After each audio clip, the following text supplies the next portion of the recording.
నమస్కారం వార్తలకు స్వాగతం. ముందుగా ముఖ్యాంశాలు.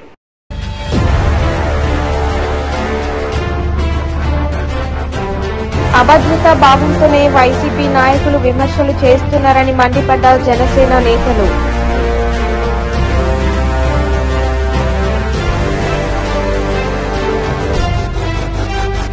టీఎస్ఆర్టీసీ చైర్మన్ బాజిరెడ్డి గోవర్ధన్ సహకారంతో డిచ్పల్లి కిల్లా అపురూప శిల్ప రామాలయాన్ని అభివృద్ది బాటలో నడిపిస్తున్నామని రామాలయ కమిటీ చైర్మన్ పొద్దుటూరి మహేందర్ రెడ్డి వెల్లడి. బకాసురుడు లాంటి వాడు మన సీఎం అని ఎంత తిన్నా ఆయన ఆకలి తీరడం లేదని తీవ్రంగా విమర్శించారు జనసేన పార్టీ నేతలు. ఈ సందర్భంగా మీడియా సమావేశంలో వారు మాట్లాడారు. 2000 కోట్లు రైతులకు ఇచ్చామన్నారు, ఆ డబ్బులు మింగేశారు. అసలు రైతులంటే మీ పార్టీ పేరులో మాత్రమే ఉందా, మీ నాయకుడు గుండెల్లో కూడా ఉందా? పవన్ కళ్యాణ్ గారు మాట్లాడి వెళితేనే ఒక మాజీ మంత్రి, ఆయన పేరు నాని, సిబిఐ దత్తపుత్రులు నిలయం మన ముఖ్యమంత్రి గారి నివాసం ముందు ఒక 10 కుక్కలు ఎప్పుడు ఉంటాయి మంత్రి కుక్కలో. ఆ మంత్రి కుక్కలో పెద్ద పిచ్చుకొక్క ఇది. ఈయన పిచ్చుకొక్క, నిజంగా పిచ్చుకొక్క. ఈయన మా నాయకుడిని విమర్శిస్తాడు, పవన్ కళ్యాణ్ గారిని. మేము అడుగుతున్నాం ఆయన ఈరోజు ఈయన్ని, నాని గారు మీకు ఎక్కడ విలువ ఉంది? పరిస్థితి ఇప్పుడున్న పరిస్థితి ఏంటి? మీ విలువ ఏంటి ఇప్పుడు పరిస్థితి? మీకు నీ కొంపలో విలువ లేదు, నీ పిల్లాం దగ్గర విలువ లేదు, నీ కొడుకు దగ్గర విలువ లేదు, కనీసం నువ్వు భజన చేస్తున్న నీ పార్టీలో విలువ లేదు, నీ సొంత ఊర్లో విలువ లేదు. అసలు విలువ లేని మనిషి నువ్వు. నీ గురించి మా కర్మ మేము మాట్లాడుతున్నాం. మీ పరిస్థితి ఎలా ఉందంటే ఈరోజు వాడుకొని వదిలేసినాం. పవన్ కళ్యాణ్ గారిని తిట్టడం వాడుకొని వదిలేసిన విధంగా మిమ్మల్ని జగన్మోహన్ రెడ్డి గారు ఉసుగొలిపి ఆ కుక్క బిస్కెట్లు వేసి ఆ బిస్కెట్లు తిని గత 2.5 సంవత్సరం మీరు మమ్మల్ని విమర్శిస్తే దేవుడు మీకు గుణపాఠం చెప్పి మంత్రి పదవి కూడా రానీకుండా చేశారు. ఇప్పుడు మీరు టికెట్ కోసం రేపు రాబోయే ఎన్నికల్లో మీకు టికెట్ ఇవ్వరు. ఆ టికెట్ కోసం మీరు పవన్ కళ్యాణ్ గారిని విమర్శిస్తున్నారు. మేము ఒకటే చెప్తున్నాం, ఈరోజు పొత్తులు ఎత్తులు అనేది పవన్ కళ్యాణ్ గారు నిన్నటిదని చెప్పారు. ప్రతిసారి మీరు ఈ మాట పవన్ కళ్యాణ్ గారి సింగల గారండి ఈ డైలాగులు మీకు అవసరం లేదు. సింహం సింగల్గా వస్తుందంటే ఈ రోజు మీ సింహాన్ని ఆడబెట్టాలంటే మేము సింహం ఎక్కడ ఉంటుంది? అడవిలో ఉంటుంది లేదా బోన్లో ఉంటుంది. ఈ సింహం తెచ్చి రోడ్ల మీద వదిలినాం. ఈ సింహం ఏం చేస్తోంది? రోడ్ల పైన ప్రజల రక్తం తాగి ప్రజలను తినేస్తాం. కాబట్టి ఈ సింహాన్ని మేము బోన్లో పెడతాం లేదా జైల్లో పెడతాం, ఖచ్చితంగా పెడతాం. అంతేగాని మీరు 272 మంది కుటుంబాలకి ఏదైతే 3000 మంది రైతు భరోసా యాత్రలో మేము మాట ఇచ్చామో రైతులకి, పవన్ కళ్యాణ్ గారు ఈ రోజు మాట ప్రకారం ఆయన సొంత డబ్బులు మీలాగా సిమెంట్ ఫ్యాక్టరీలు, లిక్కర్ ఫ్యాక్టరీలు, ల్యాండ్, శాండ్ ఒకటి కాదు, ప్రోత్త లాభాలను తప్ప అది కూడా చేశారనుకోండి. ఈ పార్టీ నాయకులు ఎన్ని రకాలుగా డబ్బు సంపాదించారో అన్ని రకాలుగా డబ్బు సంపాదించి ఈ రోజు మీరు కూడా పవన్ కళ్యాణ్ గారు మాట్లాడడం హాస్యాస్పదం. ఒకటే చెప్తున్నాం, ప్రత్యేక హోదా పవన్ కళ్యాణ్ గారు తీసుకెళ్ళని చెప్పి 2 దినం నాని గారు అంటారు. మేము ప్రత్యేక హోదా ప్రత్యేక ప్యాకేజ్ మేము తీసుకొస్తే మీరేం చేస్తారు? మా ఇంట్లో వచ్చి పాచిపల్లి చేస్తారా?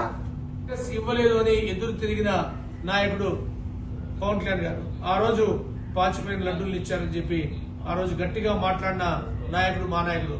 మరి మాట తప్పని మనకు తిప్పని ఈ ముఖ్యమంత్రి మీరు మాకు 40 ఎంపీలు ఇవ్వండి, మేము ఖచ్చితంగా వెళ్లి కేంద్రం మెడలో ఉంచి స్పెషల్ స్టేటస్ తీసుకొస్తామని చెప్పి మీరు కూడా స్పెషల్ స్టేటస్ ఇచ్చారు ప్రజలకి. కాకపోతే ఆ స్పెషల్ స్టేటస్ బాటల రూపంలో ఇచ్చారు. యువతకు మెడల్స్ ఇమ్మంటే గోల్డ్ మెడల్ ఇచ్చారు. ఏ రూపంలో ఇచ్చారు? బాటల రూపంలో ఇచ్చారు. బ్రాండ్లు గోల్డ్ ప్రెసిడెంట్ మెడల్ అంట. అంటే ప్రెసిడెంట్ యొక్క ఏంటి ప్రెసిడెంట్ అంటే కూడా తెలియకుండా అటువంటి ప్రభుత్వాన్ని పరిపాలిస్తున్న నాయకుడు ఈ రోజున్న ఈ చెత్తపుత్రుడు ఈ యొక్క సీఎం, ఈ వైఎస్ఆర్సీపీ ముఖ్యమంత్రి గారు. మేము చెప్తున్నాం మరొకసారి, మాట తిప్పని మడమ తిప్పని నాయకుడు మీ నాయకుడు కాదు, మా నాయకుడు. ఈ రోజు రాష్ట్రంలో కార్మికుల వైపు, భవన కార్మికుల వైపు నిలబడ్డ నాయకుడు పవన్ కళ్యాణ్ గారు. విశాఖ ఉక్కు ఆంధ్రలో ఆపుకొని ఆ 20,000 కార్మికుల వైపు సపోర్ట్ గా నిలబడిన నాయకుడు పవన్ కళ్యాణ్ గారు. అలాగే దివీస్ ని ఎత్తుకుపోయి సముద్రంలో కలుపుతారని ఆ దివీస్ ని నిర్మాణానికి మళ్ళా మీరు పర్మిషన్ ఇస్తే దానికి అండగా, ప్రజలకు అండగా నిలబడిన నాయకుడు మా పవన్ కళ్యాణ్ గారు. యువతకు జాబ్ క్యాలెండర్ ఇవ్వాలి, యువతకు ఉద్యోగాలు ఇవ్వాలని యువత వైపు నిలబడిన నాయకుడు పవన్ కళ్యాణ్ గారు. ఇప్పుడు చెప్పండి. టీడీపీ రాష్ట్ర ప్రధాన కార్యదర్శి గౌతు శిరీష్ మీడియా సమావేశం నిర్వహించారు. సంక్షేమ పథకాలను కత్తెర పథకాలుగా మారుస్తున్నారని జగన్ రెడ్డి అంటూ విమర్శించారు. విద్యుత్ రాయితీపై దుర్మార్గపు నిబంధనలు పెట్టారని మండిపడ్డారు. మార్చిన జగన్మోహన్ రెడ్డి గారు ప్రతి పథకంలో ఆయన ఏమేమి హామీలు చెప్పి ఈరోజు అధికారంలోకి వచ్చారో రాష్ట్రంలో ఆయా వర్గాలకి చాలా స్పష్టంగా అర్థమవుతుంది. ఉద్యోగులకు కానీ, మహిళలకు కానీ, యువకులకు కానీ, ప్రతి ఒక్కరికి. కానీ ఈరోజు అమ్మఒడి మొదలుకొని ఆఖరికి దళితులకు ఇచ్చే విద్యుత్ రాయితీల్లో కూడా ఆయన ఏ విధంగా మోసం చేస్తున్నారో ఈరోజు కళ్ళకి కట్టినట్లు మనకు కనిపిస్తుంది. ఈ జగన్మోహన్ రెడ్డి గారి మూర్ఖపు, అనాలోచిత, చేతకాని విధానాలతో రాష్ట్రంలోని పనికి మాలిన కార్యక్రమాల మీద కోట్లను వెచ్చిస్తూ, అడ్వర్టైజ్మెంట్లకి కొన్ని 100 కోట్లు వెచ్చిస్తూ, ఎక్కడ కళ్ళకి కనిపించట్లేదండి సంక్షేమ పథకాలు. అవన్నీ పేపర్ల మీద, మీడియాలో తప్పితే సంక్షేమ పథకాలు నిజంగా పొందుతున్న లబ్ధిదారుల్ని, వైఎస్ఆర్పి నాయకుల్ని కాకుండా న్యూట్రల్ లబ్ధిదారుని తెచ్చి మాట్లాడించమని ఈరోజు ఛాలెంజ్ చేస్తున్నాను. ఈరోజు ఎస్టీ ఎస్సీల వంతు వచ్చింది. ఇంతవరకు ఎస్టీ ఎస్సీలకి ఎన్టీ రామారావు గారు ముఖ్యమంత్రిగా ఉన్నప్పుడు ప్రవేశపెట్టిన పథకం ఒక్క బలుపు ఉన్న గుడిసెకి ఉచిత విద్యుత్ అని ఎన్టీ రామారావు గారు ప్రవేశపెట్టారు. ఆ తర్వాత వచ్చిన రాజశేఖర్ రెడ్డి గారు కూడా దాన్ని 50 యూనిట్లకి ఉచితం చేశారు. తర్వాత చంద్రబాబు నాయుడు గారు దాన్ని పెంచి 125 యూనిట్లకి ఉచితం చేసి ఎస్టీ ఎస్సీ సోదరులకి రాష్ట్ర ప్రభుత్వం తరపున తమ వంతు కానుకగా ఇచ్చారు చంద్రబాబు నాయుడు గారు. ఈరోజు ఎన్నో మోసపూరిత హామీలతో అధికారంలోకి వచ్చిన జగన్మోహన్ రెడ్డి గారు ఆయన చేస్తున్న పనికిరాని పనుల వల్ల రాష్ట్ర బడ్జెట్ ఎలాగ అడుగంటుతుందో ఈరోజు ప్రజలందరికీ తెలుసు. దానికి సమాధానంగా రోజుకొక వర్గాన్ని, వాళ్ళకిచ్చే హామీలని ఎలాంటి ఈరోజు ఆయన నియమ నిబంధనలతో తూట్లు పడుస్తున్నారో మనకు ఒక్కసారి మనందరం తెలుసుకోవాల్సిన అవసరం. ఇప్పటి వరకు ఎస్టీ ఎస్సీలకి వాళ్ళ కుల ధృవీకరణ పత్రం సమర్పిస్తే చాలు రాష్ట్రంలో ఎక్కడున్నా ఈ 200 ఉచిత విద్యుత్ యూనిట్లు ఇంప్లిమెంట్ చేసేవాళ్ళు. కానీ ఈరోజు పేపర్లోనే వచ్చింది. దయచేసి మీ అందరూ కూడా ఒకసారి నేర్చుకోవాలి, అర్థం చేసుకోవాలండి. ఈరోజు జగన్మోహన్ రెడ్డి గారు ఆ పథకానికి తూట్లు పడడానికి ఎన్ని రకాలుగా నియమ నిబంధనలు తీసుకొచ్చారో ఒక్కసారి మనం చూద్దాం. ఈరోజు ఆ 200 యూనిట్లకి విద్యుత్ రాయితీ కావాలంటే ఆ ఇల్లు ఎస్టీ ఎస్సీ కాలనీలోనే నివాసం ఉండాలి. అంటే అర్థం ఏంటండి? ఎస్టీ ఎస్సీల కాలనీలు ఇప్పుడు ఎక్కడ ఉంటున్నాయి? ప్రతి ఒక్కరూ కుల మత భేదాలకు అతీతంగా అందరూ సహజీవనం, అందరూ ఒకే జనజీవన సవంతిలో ఉండాలి అంటూ ఈరోజు అందరూ కలిసిమెలిసి జీవిస్తున్నాం. అలాంటి ఇప్పటి పరిస్థితుల్లో ఎస్టీ ఎస్సీ కాలనీలు అన్నవి ఎక్కడో గ్రామాల్లో ఉన్నాయి, కానీ ఈరోజు ఎక్కడన్నా ఉన్నాయా? ఈరోజు ఆ నియమం నిబంధన పెట్టి ఎంత మందిని ఈ పథకానికి అనర్హులుగా చేశారో ఒక్కసారి ఈయన మోసపూరిత మాటలు వింటున్న దళిత సోదరులు ఆలోచించమని కోరుకుంటున్నాను. ఇక ఎస్టీ ఎస్సీలు వాళ్ళ ఇల్లులు అద్దెకిస్తే ఎట్టి పరిస్థితుల్లో ఈ రాయితీ వర్తించదు. అంటే వాళ్ళు మాత్రం ఇల్లు ఉండకూడదు, వాళ్ళకి ఒక్క ఇల్లే ఉండాలి అంటే జగన్మోహన్ రెడ్డి గారు చాలా స్పష్టంగా ఒక సమాధానం మీకు చెప్పమని అడుగుతున్నానండి. ముఖ్యమంత్రిగా మీకు తాడేపల్లి ప్యాలెస్ లోకి ఇల్లు ఉండాలి, హైదరాబాద్ లో లోటస్ పాండ్ లో ఇల్లులు ఉండాలి, పక్కన కర్ణాటకలోని ఏకంగా ఒక పెద్ద వైట్ ఫీల్డ్ లో ప్యాలెస్ ఉండాలి, పులివెందుల్లోని మీకు గృహాలు ఉండాలి. కానీ మీరు రోజు మేము దళిత సోదరులకి ఎంతో ఉన్నతిగా చూస్తున్నామని చెప్పే దళిత సోదరులకి మాత్రం మీరు ఇచ్చే రాయితీ పొందాలంటే వాళ్ళ జీవితానికి ఒక్కటే ఇల్లు ఉండాలని ఈరోజు మీరు నియమం పెట్టారు. ఎంత మోసం చేస్తున్నారో ఒక్కసారి ఆలోచించాలి. ఎస్టీ ఎస్సీలు ఒకటికి మించి కరెంటు మీటర్లు ఉండకూడదు. ఏం అన్యాయం అండి? అంటే ఎస్టీ సోదరులు, ఎస్సీ సోదరులు జనజీవన స్రవంతిలో ఎదగకూడదనే కదా ఇది పెట్టింది జగన్మోహన్ రెడ్డి గారు. అంటే వాళ్ళు ఉద్యోగాలు చేయకూడదు, వాళ్ళకి వాళ్ళ తాలూకా జీవన ప్రమాణాలు 1 మీటర్ కంటే కిందే ఉండాలని చెప్పి ఇలాంటి నియమ నిబంధనలు సృష్టించినట్టే కదా. కళ్ళకి కనిపిస్తున్నాయండి ఈ మోసాలు. ఇక ఉద్యోగం ఉన్నా కూడా వాళ్ళు ఆదాయ పన్ను చెల్లించినా కూడా వాళ్ళకి ఇది వర్తించదు. ఏంటి మనకి కరెంటు తాలూకా ఉచితం ఎందుకండి అది? అంటే వాళ్ళు ఉద్యోగం చేస్తే ఎస్టీ ఎస్సీలు కాకుండా పోతారా? వాళ్ళ ఆదాయ పన్ను చెల్లించే స్థాయికి రాకూడదని ఈరోజు జగన్మోహన్ రెడ్డి. మాజీ మంత్రి నక్క ఆనంద్ బాబు మీడియా సమావేశం నిర్వహించారు. పంట బీమాలో రైతన్నలకు జరిగిన అన్యాయానికి ఎవరిని చెప్పుతో కొట్టాలి జగన్మోహన్ రెడ్డి అంటూ ప్రశ్నించారు. ఇటీవల వైఎస్ఆర్ ఉచిత పంటల బీమా పథకం ఏదైతే ఇవాళ ఈ ప్రభుత్వం 2021 ఖరీఫ్ పంటలకు సంబంధించి మంజూరు చేశారో 2977 కోట్లు. ఈరోజు రైతాంగంలో అనేక అనుమానాలకు తావిస్తూ ఉంది. ఈ 2977 కోట్లు ఎవరెవరికి వెళ్తా ఉన్నాయి, ఏ విధంగా వెళ్తా ఉన్నాయి? ఈ రాష్ట్రంలో మీరు అసలు పంట అంచనాలు ఏ విధంగా తయారు చేశారు?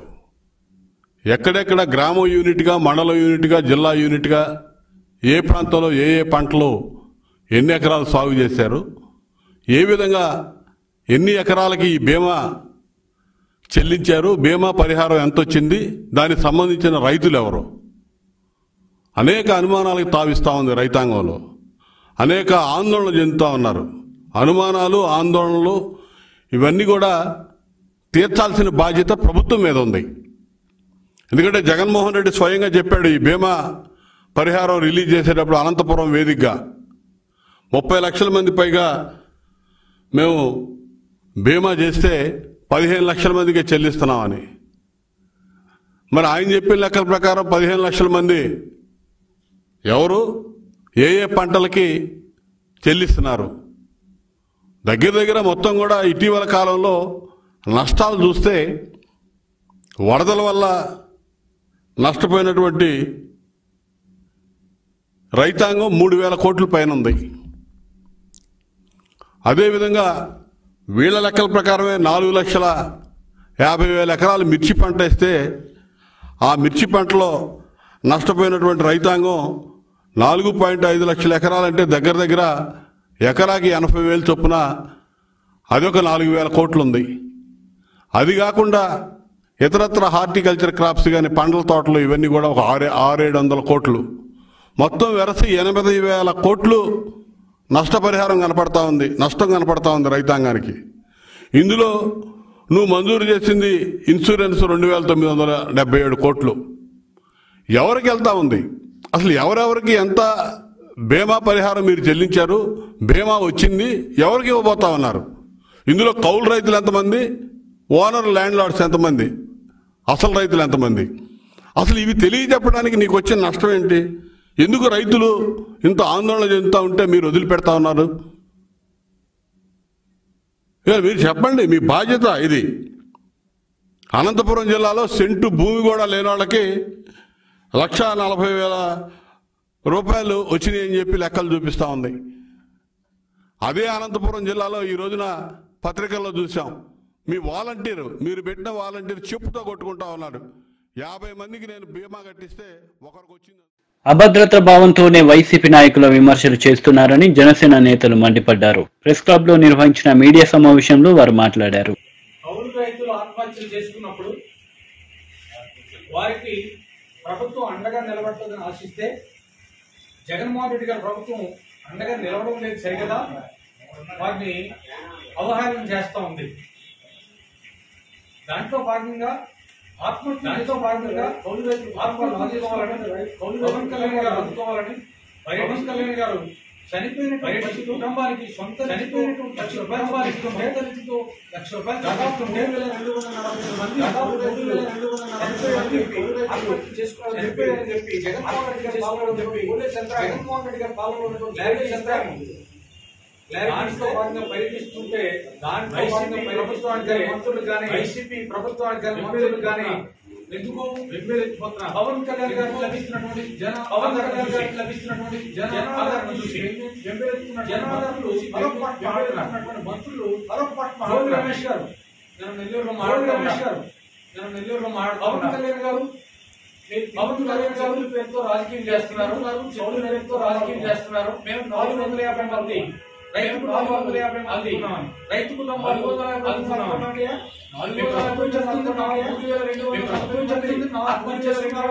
మంది అందరూ కష్టపడ్డారా మీకు?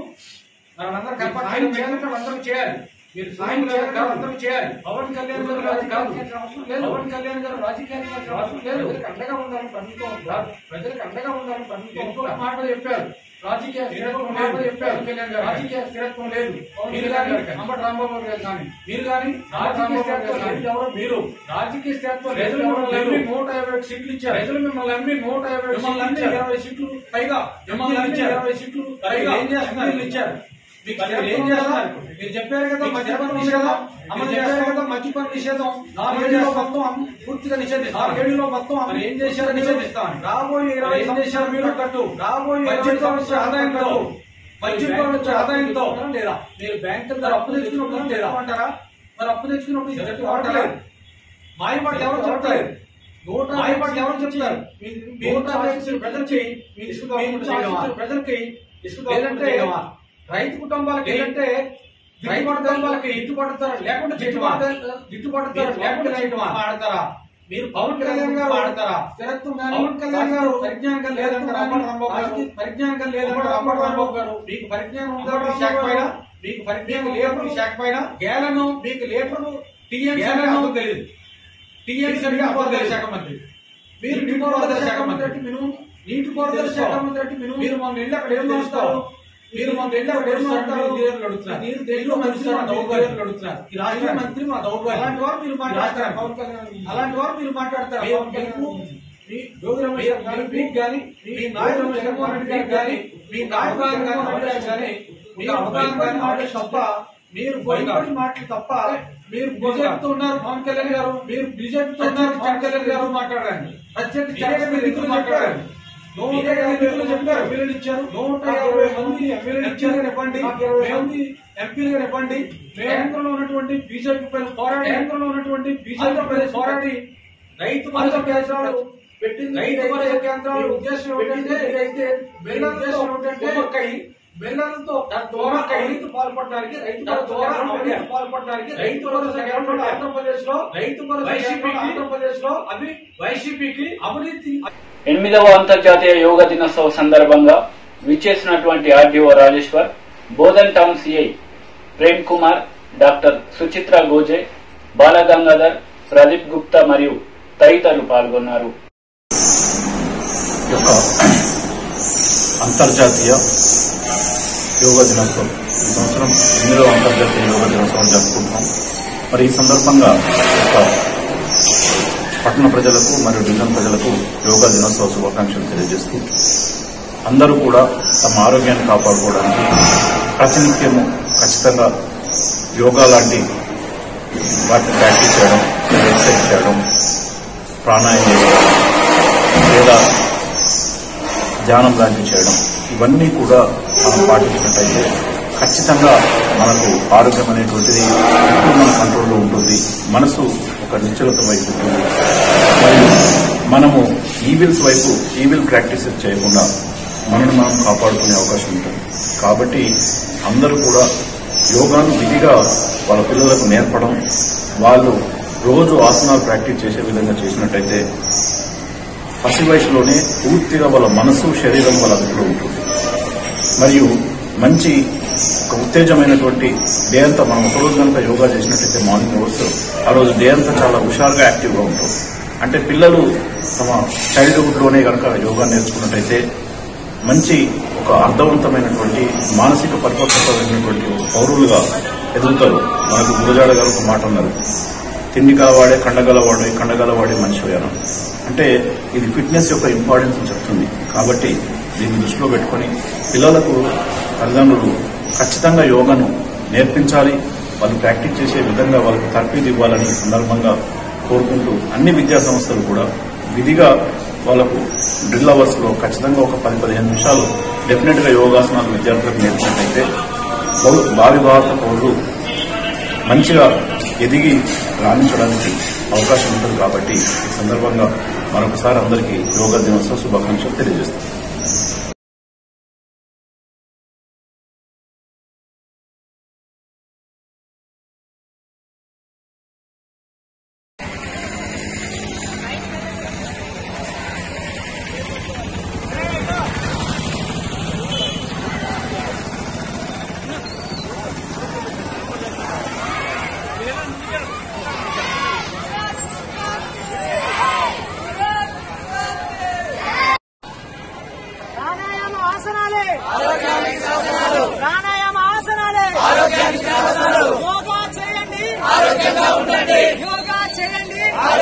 ఉండండి. ఆరోగ్యమే మహాభాగ్యం. ఆరోగ్యమే మహాభాగ్యం. యోగా చేసినప్పుడు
గత కొన్ని రోజులుగా దేశంలో హాట్ టాపిక్ గా మారిన అగ్నిపథ్ పథకాన్ని కేంద్ర మంత్రి కిషన్ రెడ్డి సైనిక సంస్కరణల పథకాన్ని అగ్నిపథ్ పథకంగా పేర్కొన్నారు. मानसिक स्थिति भी अच्छा रहते हैं, इसलिए सभी नौजवानों से मैं अनुरोध करता हूं, जो भी राजनीतिक पार्टी इसमें गलत प्रचार करे उसमें नहीं गिरना चाहिए। आप आराम से अग्निपथ में शामिल हो जाइए, आराम से आप परमानेंट काम करने के लिए मौका है तो उसमें भी जो इच्छा है 4 साल के बाद मैं परमानेंट सेना में काम कर सकता हूं, ऐसा है तो आप उसमें भी आप अपील करिए, उसमें भी आपको मौका मिलेगा। इसलिए मैं इस सभी राजनीतिक पार्टी से मैं बताना चाहता हूं, आप पहले भी ये बहुत गलत है। हम कोई मन में साफ रखते हुए हम इस स्कीम को लाए, हमारा मन में कोई गलत नहीं है, हम देश के हित के लिए स्कीम लाए। इसलिए मैं राजनीतिक पार्टियों से जो आंदोलन करे उस नौजवान से मैं अनुरोध करना चाहता हूं, ये देश के हित के लिए, देश के भला के लिए ये स्कीम लाए हैं। इसलिए सभी लोग इसकी समर्थन करना चाहिए। सभी लोग अपने अपने सिद्धांतों को अपने पे राजनीतिक दृष्टिकोण से उठकर ये देश के सिक्योरिटी के एंगल पर, देश के भविष्य के एंगल पर देखना चाहिए। इसी दृष्टिकोण से इस सीन को समर्थन करना चाहिए। अभी भी बहुत लोग आप लोग खिलाफ किया है, अभी आने वाले दिन में मैं सबसे अनुरोध करना चाहता हूं, राजनीतिक दृष्टिकोण से मोदी जी राजनीतिक दृष्टिकोण से उनको गलत प्रचार करने के लिए प्रयास नहीं करना चाहिए, यही मेरा विनती है सब लोग। నిజామాబాద్ రూరల్ శాసనసభ్యులు TRS RTC chairman Bajireddy Govardhan సహకారంతో డిచ్పల్లి కిల్లా అపురూప శిల్ప రామాలయాన్ని అభివృద్ది బాటలో నడిపిస్తున్నామని రామాలయ కమిటీ చైర్మన్ పొద్దుటూరి మహేందర్ రెడ్డి వెల్లడించారు. నిజామాబాద్ రూరల్ శాసనసభ్యులు టీఎస్ఆర్టీసీ చైర్మన్ బాజిరెడ్డి గోవర్ధన్ సహకారంతో డిచ్పల్లి కిల్లా అపురూప శిల్ప రామాలయాన్ని అభివృద్ది బాటలో నడిపిస్తున్నామని రామాలయ కమిటీ చైర్మన్ పొద్దుటూరి మహేందర్ రెడ్డి వెల్లడించారు.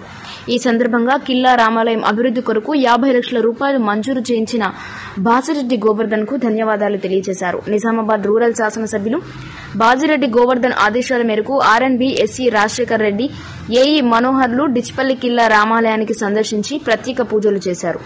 ఆలయ అభివృద్ది కమిటీ ఘనంగా సన్మానించారు. ఆలయ అభివృద్దిలో భాగంగా సీసీ రోడ్లు మరియు side wall parking area, route map survey చేశారు. ఈ సందర్భంగా డిచ్పల్లి కిల్లా రామాలయం కమిటీ చైర్మన్ పొద్దుటూరి మహేందర్ రెడ్డి మాట్లాడుతూ నిజామాబాద్ రూరల్ శాసనసభ్యులు బాజిరెడ్డి గోవర్ధన్ సహకారంతో డిచ్పల్లి కిల్లా గ్రామం ఎంతో అభివృద్ది చెందిందని, జిల్లాలోనే ఎక్కడా లేని విధంగా 14వ శతాబ్దంలో నిర్మించినటువంటి డిచ్పల్లి కిల్లా అపురూప శిల్ప రామాలయానికి భక్తుల సౌకర్యం కోసం రామాలయం గుట్టపైకి ఎక్కడానికి సీసీ రోడ్ నిర్మాణం జరుగుతుందని, సీసీ రోడ్ నిర్మాణ పనులను ఆర్ఎండ్బీఎస్సీ రాజశేఖర్ రెడ్డి సందర్శించి ఈఎన్సీ మిగులు బడ్జెట్లో చేయని పనులపై పలు సలహాలు సూచనలు ఇచ్చారని, రోడ్ లెవెన్స్ రామాలయం గుట్టపైన పార్కింగ్ చేయడానికి ప్రణాళిక సిద్దం చేశారని మహేందర్ రెడ్డి తెలిపారు. ఆలయ అభివృద్దికి ఇప్పటివరకు సహాయ సహకారాలు అందించిన ప్రతి ఒక్కరికి ధన్యవాదాలు తెలియజేశారు. ఈ కార్యక్రమంలో డిచ్పల్లి కిల్లా రామాలయం కమిటీ చైర్మన్ పొద్దుటూరి మహేందర్ రెడ్డి, గ్రామ సర్పంచ్ రాధాకృష్ణారెడ్డి, డిచ్పల్లి పీఎస్సీఎస్ చైర్మన్ గజవాడ జైపాల్, ఉప సర్పంచ్ ఆసది రవీందర్, డిచ్పల్లి తెరాస మండలి youth general secretary Lokkidi Yadagiri, VDC committee సభ్యులు Boosa Bukkanna, ward member Babu, TRS village committee president Praveen మరియు గ్రామస్తులు పాల్గొన్నారు. వార్తలు ముగించే ముందు ముఖ్యాంశాలు మరోసారి.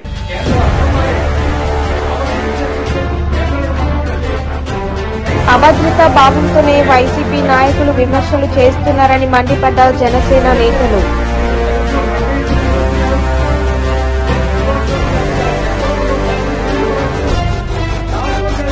టీఎస్ఆర్టీసీ చైర్మన్ బాజిరెడ్డి గోవర్ధన్ సహకారంతో డిచ్పల్లి కిల్లా అపురూప శిల్ప రామాలయాన్ని అభివృద్ది బాటలో నడిపిస్తున్నామని రామాలయ కమిటీ చైర్మన్ పొద్దుటూరి మహేందర్ రెడ్డి వెల్లడి. ఈ వార్తలు ఇంతటితో సమాప్తం. తిరిగి ప్రసారమయ్యే వార్తలు మళ్ళీ కలుద్దాం. అంతవరకు సెలవు. నమస్తే.